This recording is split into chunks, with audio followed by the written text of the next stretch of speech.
Vient de Timba. Une famille congolaise est installée en Belgique depuis 3 ans. Ils ont 4 enfants, parmi lesquels Timba, leur premier-né âgé de 17 ans. C'est un jeune sans histoire qui a toujours de bonnes notes à l'école. Tous les dimanches, la famille se rend à l'église du quartier. Depuis quelques semaines, Timba se montre réticent à l'idée d'aller à l'église et il ne participe plus régulièrement aux 5 prières quotidiennes de la famille. Un dimanche, pendant que la famille se prépare pour l'église comme d'habitude, Timba reste devant son ordinateur à faire des recherches sur Internet. Sa maman, pensant qu'il s'agissait d'un simple oubli, lui demande de se préparer rapidement pour l'église.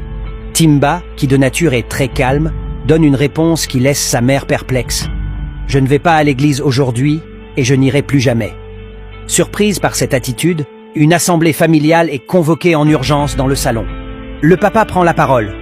« Quand on était en Afrique, tu n'avais jamais eu ce genre de comportement. Tu voulais même devenir pasteur comme tes 2 oncles. Tu as beaucoup changé depuis qu'on est ici. Je t'ai dit de ne pas suivre les enfants de ce pays qui parlent mal à leurs parents. Vois-tu l'effet qu'ils ont sur toi? Comment peux-tu refuser d'aller rendre grâce au Seigneur avec tout ce qu'il a fait et continue de faire pour nous ?» Timba ne dit rien et ronge ses ongles timidement. La maman ajoute « Il a dit qu'il ne veut plus jamais aller à l'église, que le Seigneur Jésus te pardonne. Les démons sont entrés dans mon fils.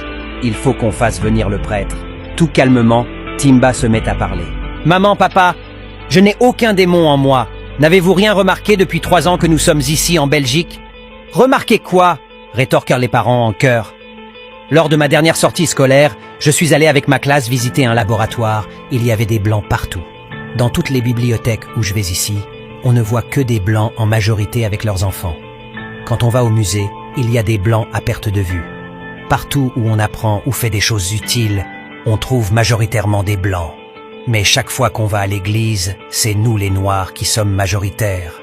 Les rares blancs qui sont avec nous, ce sont généralement les vieux de 85 ans et plus. Où sont tous les blancs que je vois dans les bibliothèques, les musées, les laboratoires, les salles de spectacle, les parcs et autres? Pourquoi ne viennent-ils pas à l'église avec nous ?» Le père sourit d'un air soulagé. « Oh Timba, il fallait nous poser la question plus tôt.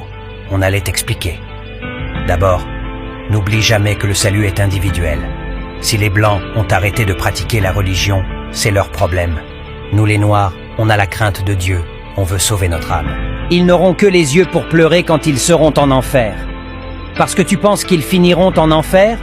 Plusieurs parmi eux ont plus d'empathie et ont plus d'amour à donner que plusieurs Africains qui dorment à l'église, dit Timba. La maman enthousiaste répond, « Donc si les gens sautent d'un pont, toi aussi tu sauteras. Il ne faut pas les imiter, mon fils. Ils regretteront le jour du jugement. » « Mais maman, lance Timba, ce sont les Blancs qui ont apporté le christianisme en Afrique. Comment avons-nous fait pour devenir plus chrétiens qu'eux? Donc ils nous ont abandonné leur paradis? Quand je parle de Jésus à l'école, mes amis blancs éclatent de rire, et certains élèves ne connaissent même pas qui est Jésus. Pendant qu'ils ferment les églises en vrac pour manque de fidèles, nous en Afrique on en ouvre en désordre. Il y a un problème. Tu es en train de blasphémer, mon fils, que le Seigneur te pardonne. Maman, s'ils ne pratiquent plus leur propre religion qu'ils ont imposée aux autres par la force, c'est parce qu'ils ont déjà compris quelque chose que nous les Noirs n'avons pas encore compris. Qui se souvient de Timba ?